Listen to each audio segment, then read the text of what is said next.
Welcome to the Culture Insight Show, hosted by J. Will and Tony. And we are here right now to learn about the culture, history, and the insight to the future of the one and only Baby Cheef. What is going on, my guy? Glad to have you here, man. How you feeling? Pleasure having you, man. Good, man. I'm Feeling feeling good. Got the sunglasses on, man. You blinging, I ain't gonna lie. Over here, icy like a motherfucker out here. I was fried before I came in here. Most definitely, man. Well, look, man. We really just wanted to bring you on the show, man. Just, really learn the culture, your history, and insight to your future, and like really just give you that full experience of having a good time, man, and just, really talking about some real type stuff. It's like some real stuff. And music. Let's do it. Music is a very, very special, industry that a lot of talented people are in, and there's a lot of talented people that does music that's not even in, the mainstream industry of it, you know what I'm saying? And you, we've done a lot of research, we've seen a lot of things that you've done on your resume, man, so we had to bring you on the show, all right? But before we even get into that, Tony, let's pop the bottle, baby. we gotta pop the bottle, man. We gotta pop the Bel Air, you know what I'm saying? Sponsored by Bel Air today with Rick Ross and Young Blue. But this is for Baby Cheef, y'all. Like, I ain't gonna lie, man. But how you feeling today, man? Hey, man, God is gangster, bro. Word. I'm sorry that matter. God is gangster. Describe everything the way I'm feeling. God is gangster, bro. Hey, it's a pleasure to have you, man. I'm ready to dive deep into your history and figure out exactly who you are and what you've become. And we want people to have insight into your future and know exactly what it's taken to get to this point. For sure, dog. For sure. This ain't no G Herbo Funny Marco situation. Oh! That was something. Ain't get on your shoes, did it? Oh, no, I'm Gucci, bro. Either way, bro. That's all right, then. Run it back. So, I ain't gonna lie, that shit popped because Baby Cheef in the building, you know what I'm saying? You was just talking about that shit. You was like, man, y'all was in the club, y'all popping bottles. I don't know, man. I got a third eye vision sometimes, bro. So I probably seen it coming inadvertently. You know There's a little vision. I seen it coming. Most definitely, this for you, my boy. For sure. Most definitely, man. So like, honestly, like, there's a lot of different artists in the game, and you came in the game differently. You didn't come in straight with music. You had a athlete background, didn't you? Somewhat. You played football, right? I played some of everything, bro. Some of everything. Everything. Tell us how you went from being an athlete, a top-notch athlete, and in the military to going into music. Man, I always wanted to rap, bro, since I was 8 years old. I've been rapping since I was 8 years old. So what was you doing at 8, man? Right, like, what got you into that? You was in the shower? Nah, bro. Nah, bro. I wanted to be my brother, man. You know what I'm saying? My oldest brother, shout out my brother Cheef. Like, I wanted to be him, bro. My name come from that, you know what I'm saying? So he Big Cheef. Yeah, he go by the name Miss Cheef, you know what I'm saying? I just wanted to be, I was 8 years old kid, just wanted to be my brother. He coming home from college and stuff like that, selling his mixtape. He was hustling some of everything, you know what I'm saying? I'm gonna get so much deeper that, but he was hustling clothes, mixtapes, you name it. He was trying to get some money and he was putting it back into his music or whatever. And he was so passionate about it. I used to hear stories about him skipping football and basketball games when he was in high school to go perform and open up for like Terror Squad and stuff like that. Oh, wow. You know what I'm saying? And he was an athlete too. So he was locked in. Yeah, my brother was locked in. And he was the first person to put me in the studio when I was 10. Most kids, they learn to write cursive in 3rd grade. I'm writing raps in cursive, you know what I'm saying? Yeah. Getting cussed out every night with my mom and my daddy because I ain't doing my homework, but I'm writing all these songs and stuff like that. Talking about shit I ain't never done. Wait, you writing at 8 years old? Hell yeah, bro. That's wild. Let me tell you something about me, man. I love writing music. For sure. I love writing music because it's like having a child and you get to watch it grow up, you know what I'm saying? I get to go back and like look over things I wrote. Like, people will never know it. Back at who you are. Yeah, you know what I'm saying? It was like, where was sometimes I look at stuff I wrote in like 2018, 2017 and be like, yo, where was my headspace at this time? Right. It's deeper than just writing stuff on paper or typing stuff on my phone and like, I'm attached to certain things. You telling a story. Yeah, you know what I'm saying? And it's my story, my way. You know what I'm saying? Music is emotion in art form. So it's like, why was my emotions here at this time? You know what I'm saying? What put me in this headspace at this time? I just let the beat tell me what to do and let it flow. So speaking on that, I know a lot of artists, they switch it up whenever they're making their music. Some do it where they have to feel something to be able to make the song, and others do it because they're just able to write it. how do you process your lyrics and put out a song that's meaningful to you? Same shit, man. I do it, like I said, I do what the beat tell me to do, man. Like, you know, sometimes it might be based off the title of the beat. I might title the song that, or title the song around that, or write the song around the name of the title of the beat. The beat you might hear a beat like, oh, I made this for a girl, but like, nah, we gonna motivate this one, or I just do what the beat makes me feel like I need to do to it. You know what I'm saying? That's what I say, I love it because I get it so attached to everything. You know what I'm saying? I get so attached to everything around it. I'm hands-on with everything I do. So, you know, you started writing at 8 years old. What happened when you got in high school? So by that time, bro, I had done jumped off the porch. I was still, you know, an athlete. I was playing football, you know what I'm saying, basketball for sure, baseball. I played baseball for like 4 or 5 years. Jack of all trades, man. You know Hold on, before you tell me what happened when you got in high school, Baby Cheef in the building. We gotta take a shot, man. We gotta put some cheers up, man. Big Bel Air. If we gonna cheers, we gotta do my cheers toast though. Okay, for sure. So the cheers toast is new levels, new devils, more rollies, more bezels. This shit heavy, no metal. God is gangster. God is gangster. Let's get it, man. I'm trying to tell you.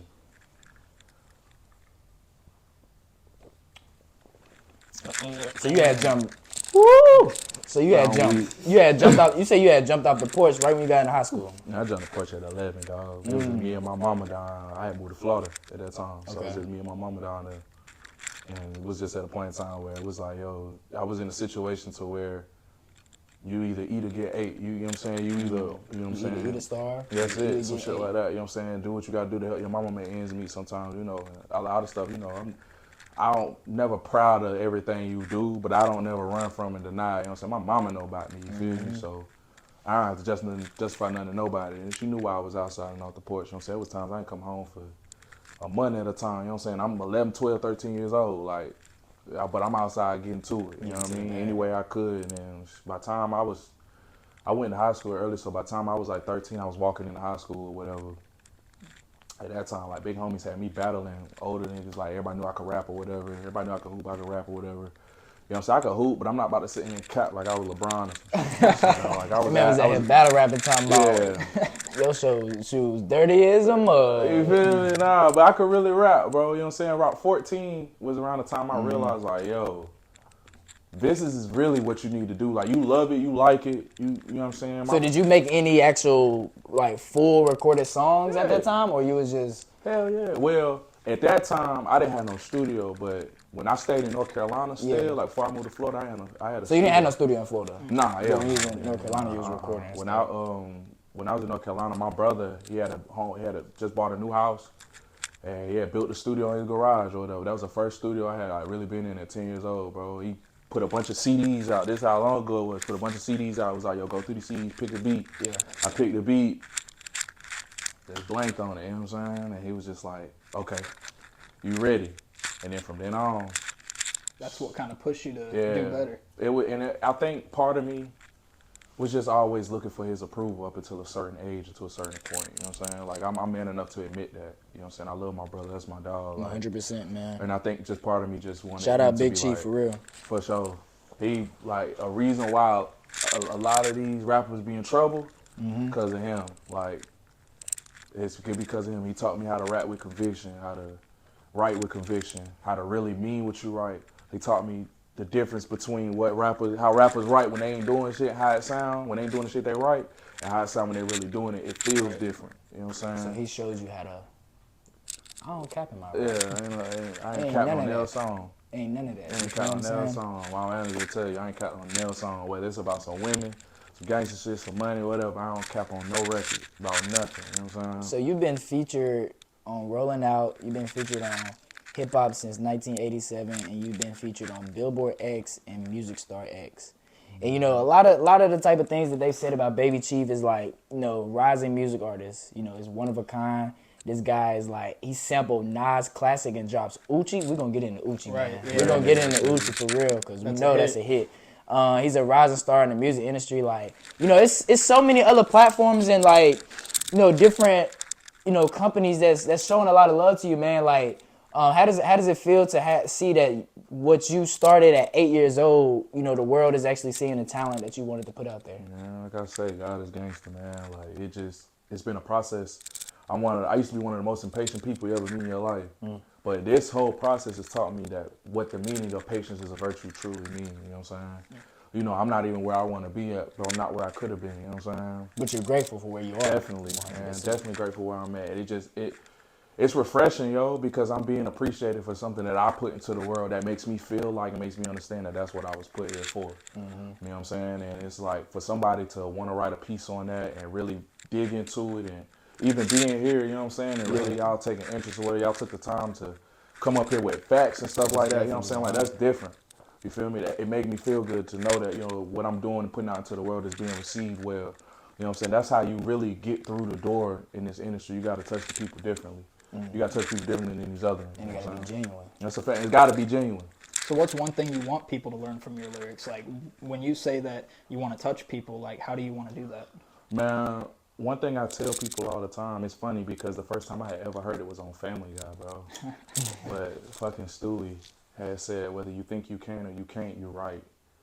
I just want people to know that no matter what you do in this world, no matter what you do in this world, it's up to you to do it, you know what I'm saying? I just want people to really listen to my music, and sometimes, you know, they gonna hear it. Anything I put out, they gonna hear it and be like, dang, I thought I was the only person that thought like that. You ever like watch a movie or you ever watch a TV show or something and be like, dang, I thought I was the only person that thought that. I thought I was the only one that was like, that tree be looking like that when I be high. No cap. It could be something as simple as that. It could be something, damn, I thought my parents was the only one that, disciplined me that way, whatever. You know what I'm saying? I thought I was the only one that went through that in school or felt like that in school. You know what I'm saying? I want them to do what Cole did for me, what Andre 3000 did for me. 100%. You know what I'm saying? What somebody like X did for me, what, you know, DMX did for me, or Snoop Dogg did for me. Like what did they do for you? It just made me feel like somebody else understands me. And I'm not the only person that think like this or feel like this. I got to feel their music. I got to feel them as an artist. So you was able to relate to them. That's a fact. So you want your fans, your listeners, or people that never even heard your music and hear it, you want them to be able to relate to you. That's a fact. I want them to be able to relate. And I want them to be able to hear me and be like, dang, yo, that's what's up. Like Rod Wave, I love Rod Wave. Like a lot of people think Rod Wave makes sad music. It's not sad music. He just openly we talk about this every day, man. Me and John. And we going to his concert November 15th. I swear. We in that thing, man. I'm trying to tell you, brother, man, he got a lot of knowledge, yo. He's not making sad music. He's just doing what it's hard for other men to do. It's hard. It's literally looked down upon for a man to openly vent. See, I saw one thing one time. It was saying that one of Rod Wave's mentors actually told him one time. I forget. I think it was a family member of his, and they were like, "Hey, you can't say things like that aren't real. Like, you got to stop rapping about cap, like you were saying. Like, everything in your song is real." And right after that, he started talking about, like, he said, "Fuck dying in my Cuban links. I'm living in my Richard Mille." Because at first he said he wanted to die in his Cuban links. And he switched it up. That was the tune, bro. I can't start with the tune. I caught that line. I was like, I had to call with him. I said, you heard that? We ain't down in the Cuban link, bro. Living in a Richard Mille, bro. My case, Rolly, but he was in Richard Mille, bro. Speaking of the Rolly, you came from nothing, put your Rolly up, you heard. But shout out to the door, bro. We on it. You feel me? You know, I like to get a feel for people, you know, that I speak with, that I bring on the show, man. And, for sure. You know, I've heard a lot of great things about you, man. That you're doing a lot of great things, that you've done a lot of great things. Real nigga activity. You're the face of the Mediabase Charts. You're the face of that. How does that feel? Stop talking to Zay, bro. Stop talking to him, bro. I love that, bro. I think, a vulnerable moment, shout out Zaquan, man. Shout out my dog. Shout out Global, man. No cap. Man, I'm going to tell you, at a vulnerable moment, man, he was actually driving. He was coming from Atlanta, yo. He was down in Atlanta. I can't remember if it was the Coalition DJs weekend, the summit, or we was down in Atlanta doing something, but I know I was down there going crazy. I think that was when I did the Rolling Out interview and stuff like that. Okay. But man, we was on the way back. I got a call from my CEO. Shout out Fox. I got a call from my CEO. And they told me it was just like, yo, OOCHIE had just charted like number 60. Was it 67? I think it was 62. 62 for sure. And I broke down crying right in the Sprinter, yo. Like, I just went to crying, yo. That's what it's about. What in that moment when you started crying, what actually hit you to make those tears drop? It wasn't an I made it moment, but it was just like, let's go. Like, it was like tears of joy. I was so excited, man. I couldn't even cry because it was just like everything I've been doing, it felt worth it at that moment. You know what I'm saying? That's like one of those moments I feel like you don't never necessarily have a moment where it's like, oh, this is it. Like, and it describes everything. I feel like, because I do shows and I be looking at the crowd and they be like teeing up with me, like eager for me to keep performing. And I just like take a quick half a second, be like, damn, I'm up here for real. Like, it feeling like out of body experiences sometimes, man. So like that was like with Mediabase, they showed me hella love and it was just like, yo, your record going crazy. The radio DJs was playing it, still playing it right now. It's on satellite radio and everything. Go download OOCHIE. Go download OOCHIE by Baby Cheef on all platforms. It'll be down below in the description for you. For sure. So like, you've been playing on the radio. I mean, you hear all these different type of radio stations and platforms, and your music is on every single platform. Mm-hmm. Did you see that happening at 8 years old? I dreamed it. You dreamed it. I can't sit here and say I seen it happening. You don't never really see it happen, I don't think so. I think you just dream it, and I feel like dreams is God telling you what you're supposed to do, especially when you dream of the same thing all the time. Like, I've been dreaming of this since I still have the same dreams like every night. So now that you dreamed it and it came to reality, how does that make you feel? Man, it made me feel impeccable. Like, I feel like the biggest person on Does it earth. feel like you, like, okay, I need to do more? Yeah, it makes me hungry. Like, it really do make me hungry. What gives you that drive? Really, I always tell people, like, people like to say, oh, I do it for my kids, I do it for my family, my mama, my daddy, my siblings, man. I had to do it for me first, man. And a lot of people don't miss it, man. A lot of people miss that, bro. I had to do it for me first, bro. Like, I had to really buckle down and say, yo, if you're going to do it, you got to do it. And it's got to be because you want to do it, not because you think your parents want you to do it, or your brother and your sisters and them want you to do it, you know what I'm saying, or your daughter wants you to do it or something like that, or your homies. Like, you got to do it because you want to do it. So that was my first reason. I was just like, yo, I'm going to do it, like, regardless. And then once it became that, I just started pushing myself to want more, to want more, to want more, to want more, to want more. And then as my tribe around me grew, it became like I want them to see what I'm doing. Like, my nieces and nephew and my daughter, like, they look up to me. My niece want to be a rapper, right? Shout out his nieces and nephews. What's their names? My niece, Camille, my nephew, my youngest nephew name is Cannon, Michael G, my oldest nephew, TJ, Tyvion, my daughter, Lyric, you know what I'm saying? Like, they all, like, look at me. They think it's so cool. They friends come to them in school, like, yo, I seen your uncle on TikTok. Wow. Like, literally, that's like, awesome. My niece FaceTime me from school. Her friends is like, my favorite rapper is Baby Cheef. They're like 9, 10 years old, you know what I'm saying? My sister calls me, tells me that her homegirl, my sister's in the Air Force, she tells me that her homegirl that's in the Air Force too, she walked in her daughter's room and they were in there with her friends. They was all playing my music. And it was just like, who is that? It was like, Mama, you don't know Baby Cheef? She called my sister. My sister called me and put me on FaceTime. They just went crazy, started screaming and stuff. Like, I love that because I love kids, you know what I'm saying? Like, you know, my stepmama had a home daycare going on. So, like, I grew up around watching her, like, deal with kids or whatever. So, like, I love children, but I love, like, watching them grow. You know what I'm saying? Watching them develop or whatever and stuff like that. So, for them to be like, yo, this is my favorite rapper, I want to take pictures, be crying, and see them FaceTime, like, it's surreal, it feels good. I want to circle back to when you were talking about someone doing something they don't want, though. So I like to touch on this with every artist, and we can get as deep into it as you want to. We can touch whatever waters you want, but industry plants. I know you're signed to an independent label. What is your opinion on industry plants compared to an independent artist when it comes to the grind and how they have to give themselves up if they wanted to get to where they wanted to be? That's a good question, Tony. It is, because there ain't no comparison. There's no grind for them, bro. Now, I'm not saying that they didn't have a dream just like the independent artists, but let's just keep it tall. Independent grind is like, you gotta be strong-minded, strong-willed, focused. You got to be able to stay woke for one. I don't sleep. So you got to be able to stay woke for one. You got to stay hungry. You can't be gullible as an independent artist. Like, it's a lot of characteristics about your life that get shut down as a human when you're an independent artist, because people take that hunger you got and they take it for granted. I can't tell you how many times people been in my DM, been in my inbox. Yo, I can get you play here. I can bring you to this label. You pay me this, that, and the third. They use that hunger against you. You know what I'm saying? And then on top of that, everybody got the same dream, but the grind is definitely different. Like when it comes to an industry plant or whatever, because they say industry plants don't exist, but they do. You know what I'm saying? They probably made some music or whatever, but they had it easy. To be an independent artist, you got to be a little crazy. I can't cap. Because you got to think, you're not going to work every day. I definitely don't feel like industry plants are respected than people that really put that work. They don't have that real grind when it comes to it. Yeah, they might have grinded at first. So they grinded until a certain point, and then man, it's the culture insight, man. Keep it a whole stack. I don't say no name, bro, because I'm not that type of dude. No, we're not talking about people. We're just talking about in a whole. So in general, but it's a lot of niggas that was hot. You don't hear nothing from them, and y'all know exactly the people I'm talking about.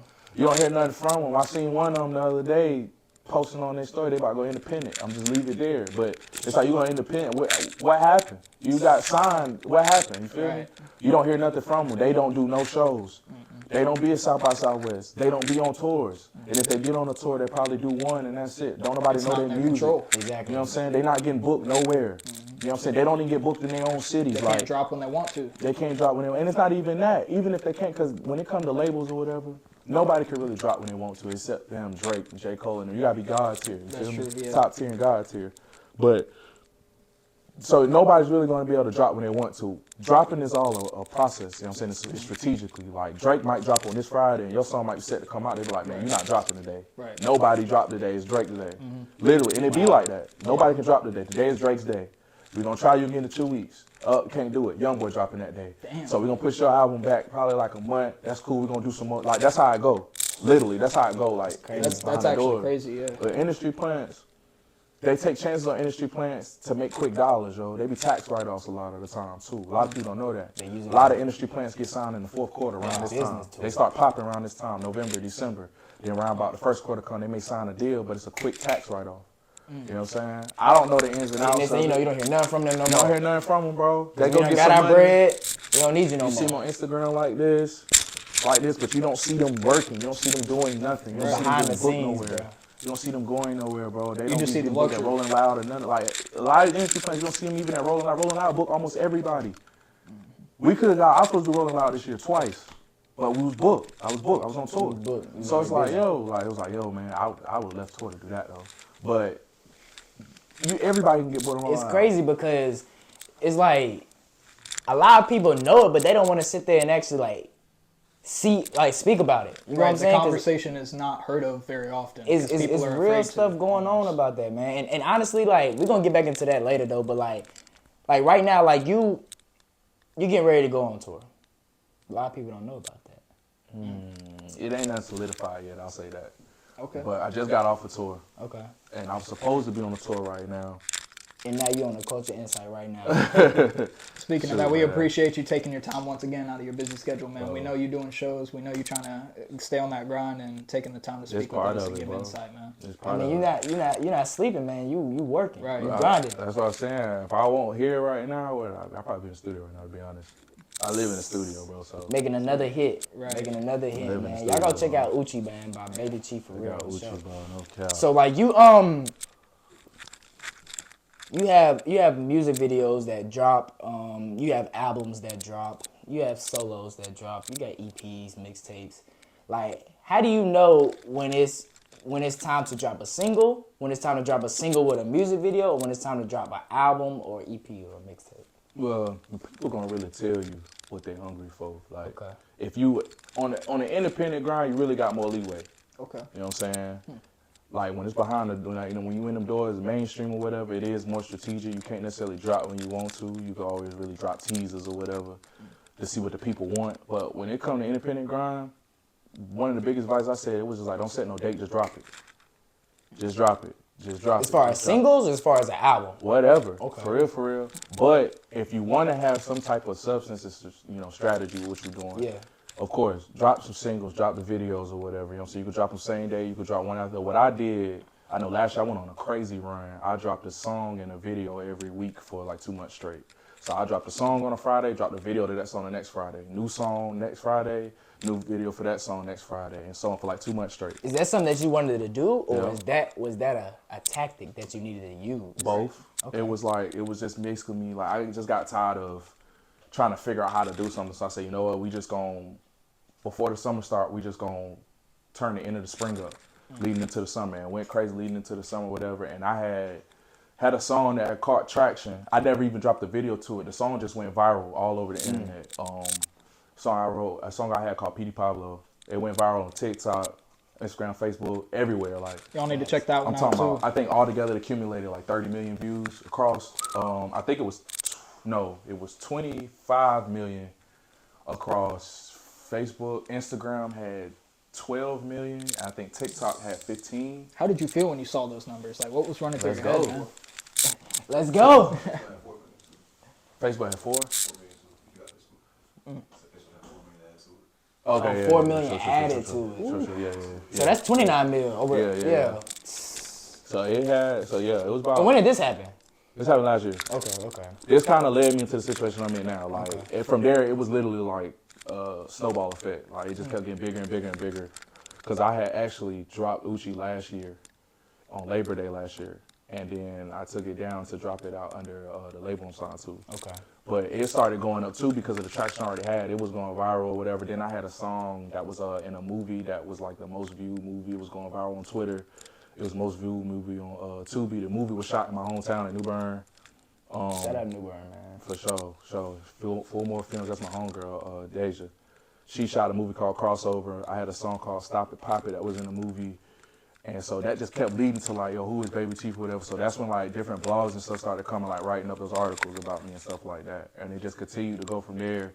I did a radio tour from there, and then we got booked on an HBCU tour. So we went down and did Bethune-Cookman, A&T. We did Edward Waters College, Alabama State. Alabama State was earlier this year. That wasn't on the HBCU tour. But we did A&T again at Alabama State right after that. That was a different HBCU tour, so I got booked for that tour too. But this HBCU tour was like a radio HBCU tour. Yeah. And we got booked for it. So it was just like a snowball effect, man, and it just kept going up. Then I came into the label situation, signing, and more money, more situations, and it just kept going. I've literally probably been on the road since we shot OOCHIE December 10th of last year. Probably about a week after Christmas, I went on the road, stopped for the holiday. No, we did Christmas. Week after Christmas, I went and did some stuff, stopped for the holiday. We enjoyed the New Year's. I want to say January 3rd, I was gone. From January 3rd, I probably just got off the road like 3 weeks ago. So I want to touch up on being on the road, man. So some of these artists that are up and coming that are struggling to find venues or find places to be booked at, like, I want to see with you, what did you do in those early stages to be able to get your shows and be able to get in touch with these management or venues to perform there? The social media is a textbook to me, man. So I just turn everything to research. Just literally, it came from like looking at people I knew that was in my area, in the Eastern North Carolina area, that did music, and they was making a buzz. What people were under their like posts on Facebook or Twitter or Instagram or whatever, like, then I go, it was like going down a rabbit hole sometimes, like, okay, I hit his page to go to his page, to go to his page, to go to his page. So you just dig deep into it. Yeah, and I just like turned everything into like a textbook. Like YouTube became one of my best friends. Okay. So I could learn, like I used to, like my favorite artists, I watched their early interviews all the way up to their latest interviews, watch their earliest videos all the way to their latest videos, so I could see their growth, the steps they took, different stuff like that, man. But that's how I really found like shows and venues and stuff like, and it was showcases a lot. A lot of it was paying to perform. I think my first show really was like, I paid like $800 to open up for Kevin Gates. I was like, what was that experience like? It was cool. Like, it was cool. It was one of the biggest clubs at the time. I was living in Jacksonville, Florida. It was like one of the biggest clubs. Club Aqua. It probably held like 4,000 people in there. And it was probably about 4,100 people in there. And it was like that's like a mixtape he had called By Any Means. Man, you went from just writing music, barely knowing how to write at 8 years old, to performing in front of 40,000 people. Not 40. I ain't gonna count. It wasn't 40,000. It wasn't 40,000? It was like 4,000. 4,000. Oh, 4,000. I thought you said 40. This man added zeros to the number. They was playing my music at the Dreamville Fest this year. I was on there. tour, so they played. I would have heard of them. They played OOCHIE right before the City Girls set. I wasn't they at DJ. that stage. Yeah, they DJ. I mean, honestly, like it's kind of inspiring to see and hear your story, like where you came from. You came from a small city called New Bern, you know, to perform in front of 4,000 people. You know, when it comes to like hearing people copy your lyrics, when you hear people in the crowd, or when you hear people, you know, around you, your family, your friends, your team, whatever, like singing your lyrics without hearing your lyrics on the song, like how does that make you feel, man? Like you either wrote that, you either freestyled it, and like other people are singing it like they wrote it. Man, it's nostalgic, bro, and it just feels good. Like I said, God is gangster, man. It's just something that you can't draw this shit up. You know what I'm saying? You can't draw it up. It's just something that you really have to just pray and wait for. Faith without work is dead. So it's something you got to pray and work for, dog. Like, that's it. Man, it just feels good when they hear I be laughing. They be like, man, I got homies all the time, yo. What was you thinking when you said, ooh? Right. I like, gang, I don't know. I was just in the studio. I was just in a different You zone. was just in the I'm mode. gonna tell you, the studio for me is an out of body experience for shit. So like, my dad would be in the studio with me. He got studio. He don't say shit. Yeah. Because he's like, I'm gonna let you work. I'm gonna let you rock out. This is your field or whatever. You know what I'm saying? He respect the craft. When you start recording, everybody in the studio gotta be quiet. Ain't really that, bro. I don't go to the studio with people. I'm not one of them niggas. I ain't gotta have the whole ambiance and stuff around me, bro. I live it. You know I was gonna ask that because I know some artists prefer to have people with them, so it's They're not focused on none of that. You focus on why you at the studio. I'm really not. I live it. You know what I'm saying? One person I love, I watch him in the studio all the time, is Tory Lanez. Like, Tory Lanez. He be having his Free Tory, man. You know, cap. Free Tory, bro. That's probably one of the greatest artists I've ever seen in my life. He's like my favorite artist. As far as like artistry, like artists, not rappers, like artists, that's like my favorite artist, bro. So what about him inspires you? Just his whole sound, how he can create his own sound. And a lot of people took it as he was taking people's sound. He's like, man, I could take somebody's sound and perfect it. I could create my own wave. He's not afraid to do things on record. Like, you know, he did a whole 80s album. You know what I'm saying? Around that prime. Like, He remixed I'm Sprung with come on, T-Pain. bro. Like, ain't nobody else doing that, bro. I'm a That's a hit by so itself. that's fire, bro. You feel me? Like, he do that, and then he remix it and put them on the songs. You know what I'm saying? The whole Chicks Tape series or whatever, you know what I mean? Like, I probably got everything in this man's, like, recorded, bro. Like, as far as, like, that he's put out to the Is that world. somebody you would want to do a song with? Fuck yeah. If I could get a feature from jail, I would give a damn. Hey, yo, So, hey, star, I need what you was talking about the other day with features. Yeah, like with features, it's I know some artists go on like a feature run, and some artists decide just to go like do their own song solo. They don't like people going on their songs, and they don't want to go on other people's songs. How does that go about, and when do you know when you want to start doing features with other artists? I just like the work, so like I got a lot of artists reaching out to me now for features and stuff like that. You know what I'm saying? Mm-hmm. You know, some of them getting their bread together, some got their bread together. They just finding the beat or whatever. But For sure. you know, I don't run away from no features. You know what I'm saying? You know, it's a contact sport to me, so Okay. you give me a feature. Break that down for Hey, me. it's like football. You not going out there just to have fun. You want to win too. Yeah. Right. You feel me? It's like basketball. You know what I'm saying? You ain't shooting the ball just okay. I scored 3 points today, man. Nah. No, I'm trying to go. I'm gonna give you 40.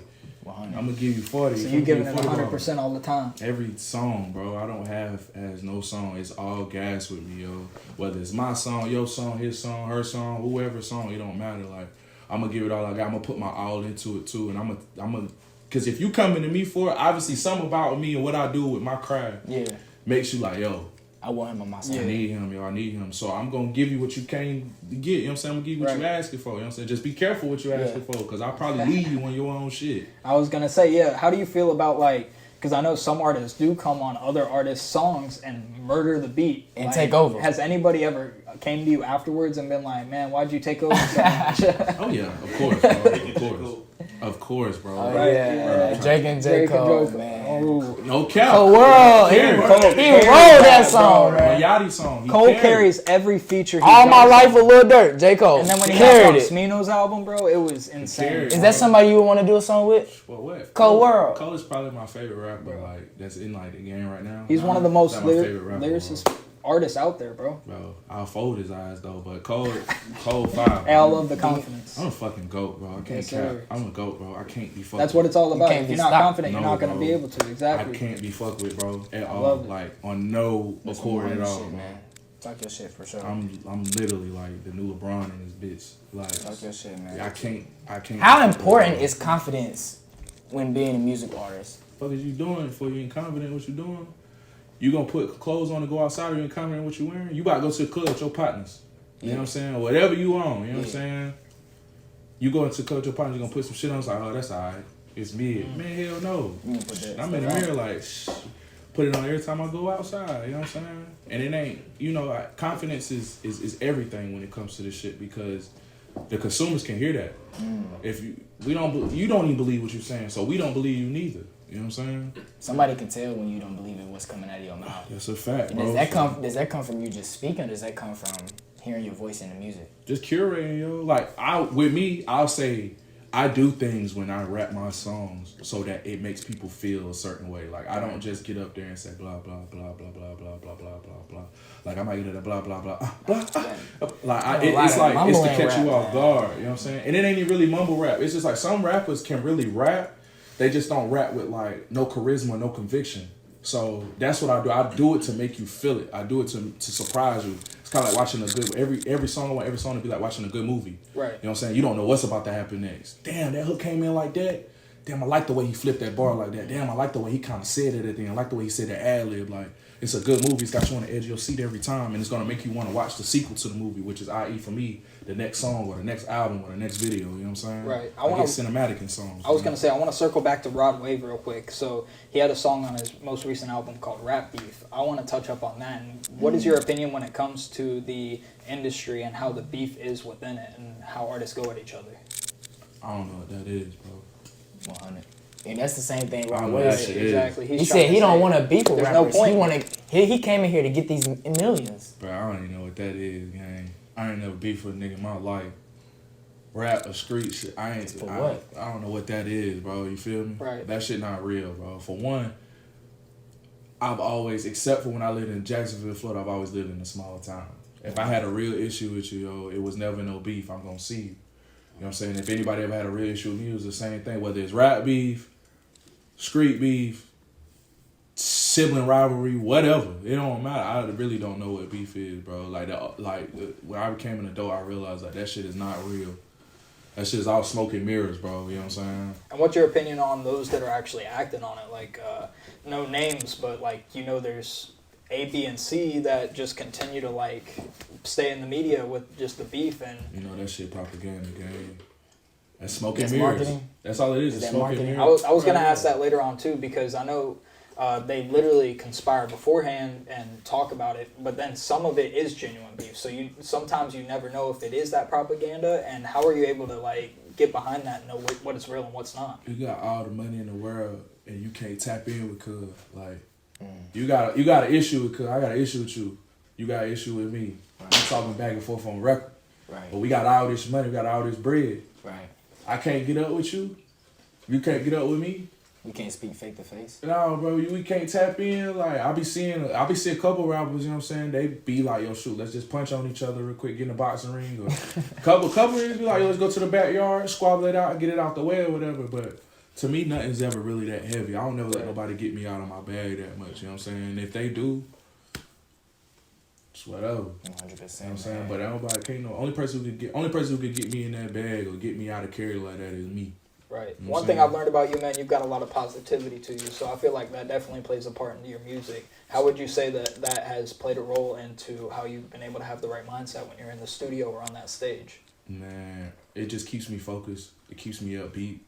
It fuels my energy, you know what I'm saying? Right. Like I said, it's when it comes to this, if I'm giving you my music, I'm giving you a part of my emotion, a part of my feeling, how I'm feeling on that day that I wrote this, that I recorded this, that I performed this, whatever. Yeah. So if I'm having a bad day, it's gonna reflect in my performance. I gotta push that stuff to the side. So instead of having to always push stuff to the side, I deal with stuff accordingly. I keep my vibe always positive, keep my energy good, and keep my face card good with people. So and this is not easy. This is not easy. No, it's not easy getting in front of however many people to perform, and something is in the back of your mind that just happened. You know? It's not easy, bro.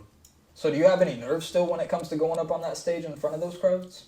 You always gonna have nerves, but I'm not nervous anymore. I ain't gonna lie. You're an entertainer. Yeah. I've watched your shows. I've seen your shows. Bro. you're an entertainer. You just don't go up there like other rappers and just hold the mic and just walk back and forth. Yeah, it ain't You no feel yo. it with the crowd. Nah, it ain't no yo. It ain't. I would yo, compare it what's to like up? Baby. Nah. It's like he's always gonna go out there and perform his music. Like he's gonna show you what he's trying to show you within it. Like it's all That's the about person the I admire performance. with performance. Him. People Tory see the Lanez, body another language, person. and that's what excites people. And most artists don't realize that Exactly. unless somebody tells them, and they tell them when it's too late sometimes. The last tour I was on showed me that, bro.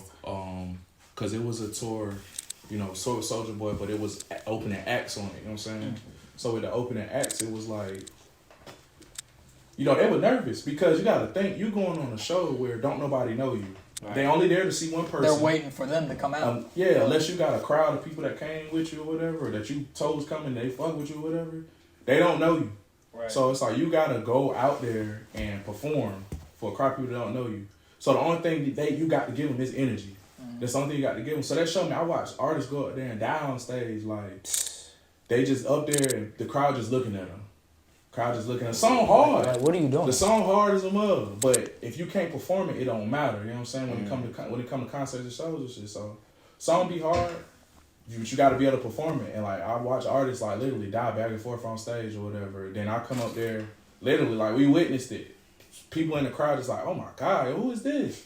I got to follow him right now. Who is this? Oh, he hard. Oh, my God. Like, streams went crazy. See, I make sure I tune into those before artists. Because those artists that are up on stage before the main acts, every concert I go to, you've got to realize the majority of them are going to be up next. They're already with somebody and making their way up because they're at that event. So you got to make sure you tune in because there's going to be some heat coming. And people don't realize that.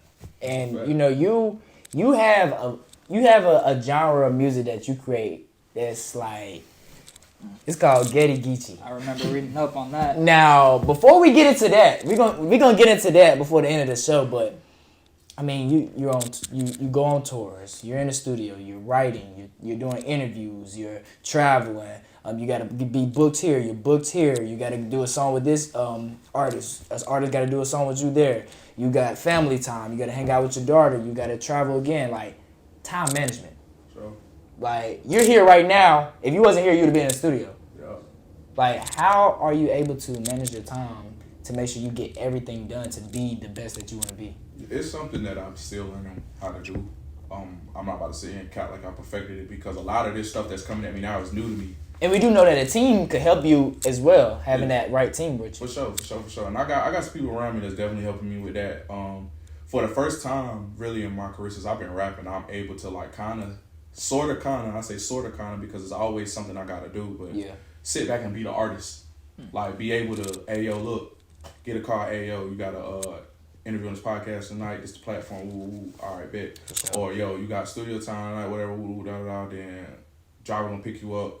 You got a show in Myrtle Beach or whatever, you gonna meet with DJ P Money to do this, shout out P Money, that's my dog, you gonna meet with P Money or whatever, you gotta meet with 2 Official or whatever, woo, you know what I'm saying? Like, I'm able to do that, but even still, I gotta know how to manage my time. Like you said, I got a daughter. Like, I got to give her time. Like, that's important to me. It's important to her, too. It's important to me, you know what I'm saying? Even time with my family, like, just in general. Like, you know, I talk to my dad all the time. He always asks me, like, man, I know you busy. I know you be... I want to take a weekend, come spend time with your dad, stuff like that. So, it's something I'm learning, man. I'm not going to say it's easy. It's not easy. But when you love what you do, you make it as easy as possible. Right. You know what I'm saying? You make it as easy as possible. You're going to make time for what you want in your life, and that's all it is. Yeah. That's it. And then, you know, you just don't let nothing change your mindset when it comes to it. But time management, it's a must. You got to know how to do that. So Getty Geechy, man. Tell us a little bit about that, man. Tell us a little bit about, like, your style of music. Because that's unique to have your own style and have an own name for it. What does that mean? So, it's stimulated from what I call conscious trap music. You know what I'm saying? Conscious trap music is basically a vibe within its own. It's like, I'm gonna give you what you want the way you. I'm gonna give you what you want to hear the way. I'm gonna give you what you need to hear the way you want to hear it. You know what I'm saying? Like, I'm gonna turn you up. I'm gonna motivate you. I'm gonna relate to you. Right. I'm gonna make you feel better when you sad. You know what I'm saying? I'm gonna talk to the you know to the women or whatever. You feel me? I'm gonna talk to the hustlers. I'm gonna motivate them to go get some money or whatever. I'm gonna motivate you to go do whatever you feel like you need to do. I'm gonna give you whatever emotion you need to feel at the time. I got it for you. You know what I'm saying? So that's what conscious trap music is. It's just actual bars and music though. It's not mumble rap. You know what I'm saying? A lot of. I'm not saying. And it's motivating as well. Yeah, you know what I'm saying? So it's like it's not on some stuff like I'm like being a motivational speaker. I'm just saying like I talk about getting money a lot. Yeah. You know what I'm saying? I talk about getting to the money a lot. I talk about hustling a lot. I talk about overcoming a lot. You know what I'm saying? Stuff that you actually live. Yeah, you feel me? I talk about making it out a lot. I talk about coming from the block a lot. I relate to them niggas on the street. I'm a street nigga. I relate to them, you feel me? Yeah. But the Getty Geechy comes from more so of like, I might do house music. Like I might rap on a house beat. But you might do something for the females. Yeah, something for the females, something for the party. Like OOCHIE is a Getty Geechy vibe, bro. A Getty is a get together. You know what I'm saying? Like you know what I'm saying? I'm an island baby, so That's smooth. you know what I'm saying? And like, even down in Florida, they call it like a kickback, a Getty. You know what I'm saying? It's not called a kickback, it's called a Getty. Feel me? Like you know what I'm saying? And it's like a Geechy vibe. You know what I'm saying? It's like a Geechy vibe. Being Geechy is like gumbo. You know what I'm saying? Like you an island baby, but you from somewhere everywhere, cause. No disrespect, my dog. I understand. But, you know what I'm saying? We came over here. Yeah. You know what I'm saying? South Carolina it was like a melting pot for like people from the Virgin Islands, Jamaica, all the West Indies or whatever. I gotta listen to this. You know what I'm saying? Like just a small bit of history. So that's where Geechy come from. You know what I'm saying? They got a bit of Creole in them, Haitian. You know what I'm saying? Haiti. Jamaica, Nigeria, you know what I'm saying, Ghana, Kenya, like a lot of them they just came up. You've visited these places before, right? Some of them, yeah. Okay. Yeah, some of them, yeah, for sure. That's awesome, man. That's awesome. awesome. But like that's where Geechy come from. So basically, it's like all those vibes created in the one is where Getty Geechy come from. All those vibes coming into one to turn the party up or whatever. That's what songs like OOCHIE come from. Yeah come from. Even songs like Petey Pablo come from. I got a song called Hookah, a song called Rewind. And a new song that you just dropped called Oh, Yeah. yeah, for sure. Yeah. Tell us a little bit about that process of creating that track. That's a crowd favorite, fan favorite. You know what I'm saying? Is that more of like the party vibes yeah, or? For sure. Yeah, okay. is all energy, but yeah is more of a rebellious song. Like yeah is that song that you can listen to like. Even if you go on like my social media, like people make reels and TikToks to it, but it's just them showing what they do. Like some people just model. You know what I'm saying? Some people just model. Some people, I got people who do comedy, sports, right. Fitness training, clothing design, fashion design, whatever. Versatile. You know what I'm saying? It's a song that's it's a flamboyant. Like I say flamboyant because it's a loud song. That's why I say flamboyant. It's a loud song, and it's a song that is like, you know, it's rebellious.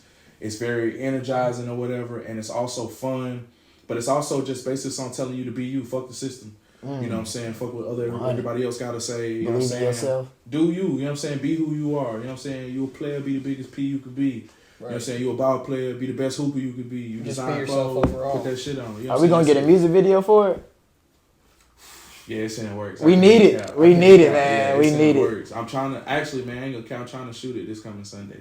For sure. I'm working on shooting it this coming Sunday. I'm finalizing a lot of the treatment, the details. I'm finalizing a lot of that stuff right now. You know what I'm saying? So the producer, I was with him yesterday. We was cooking on some beats yesterday. Yeah. And stuff like that. He anxious. He said the same thing. He was just like, yeah, what we gotta do to get the video shot. So. Speaking of that, man, like all the things you've been through and been able to accomplish, but most importantly, like having all that support system that you've had, what advice would you have to anybody that is in a position you were at between that age of like 8 and 16, looking to find that inspiration and that one trigger to know that it's going to be something that you do for life? Kind of to get you to where you are right now. One thing I didn't do between the ages of 8 and 16, I didn't talk to nobody. Like, I didn't really tell nobody what I wanted to be or who I wanted to be or things I was going through. You know what I'm saying? Like, I experienced a lot of stuff I seen a lot of stuff at 11 that most people don't see today about 25. You know what I'm saying? I done had a homie die in my arms, you know what I'm saying? Like, from getting shot or whatever, you know what I'm saying? You know, I done took one or whatever, you know what I'm saying? I done threw something at people, you know what I'm saying? So it's like, you know, I done been through a lot of different stuff. So one of the main things I will advise is like, talk to somebody. Find somebody that you can talk to. Find somebody that you can confide in and that you can trust.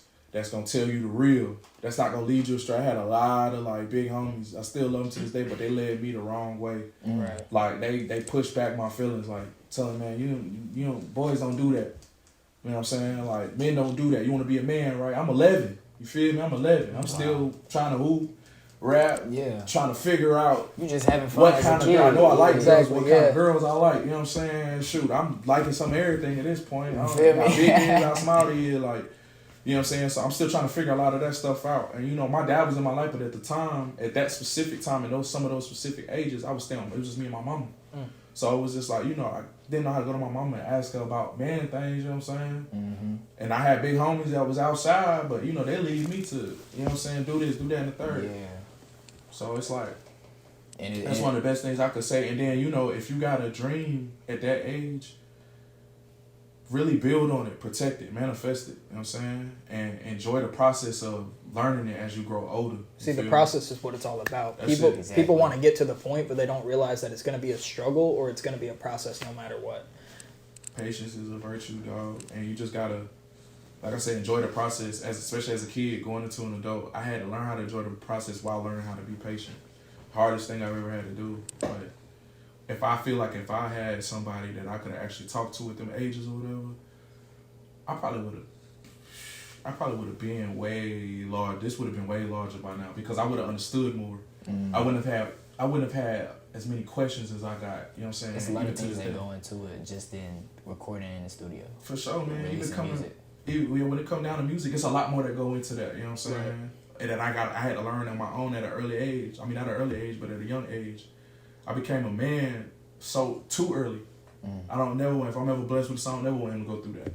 I'll never want him to go through the things I went through. You know what I'm saying? Everybody got their own struggle. My struggle ain't no different than nobody else's, but I would never want nobody's child to go through some of the things I went through that I realized as an adult I didn't have to go through it. Yeah. But then again, it's like hindsight when you think about it, it's like, damn, the person I am, maybe I did have to go through that shit. You feel me? It turned you into who you are. It made me a beast. It made me a man. It made me a monster. It made me the GOAT. And I ain't gonna lie, this man Baby Cheef is really a freaking beast, man. Like, shout out his hit single OOCHIE by Baby Cheef on all platforms and his new single Yeah, go check that junk out. We got Baby Cheef on the freaking Culture Insight Show. It was a pleasure having you here, man. It was absolutely awesome, man. And you know, before we end this show, man, we gotta take one more cheers. Bring your come in. You already done finished yours? Oh my gosh, man. Hey, we got to know the culture of your history and the insight into your future. Is there anything else you want to tell the people? Man, follow me on all social media platforms. Baby_Cheef, BABYCHEEF. BABY_CHEEF. Don't forget the EEF. The EEF is two first. Two players should be two of them. God is gangster. Health is music on all platforms. Music on all platforms. BABYCHEEF. Baby Cheef, the biggest. Let's get it. Hey, you just surpassed 250,000, so we going crazy. I think it's over 1 million globally. Spotify is over 250,000. That's the largest platform. Yeah, going crazy. Almost at 100,000. We going crazy. We taking cheers to that, man. Cheers to yeah. No word about up.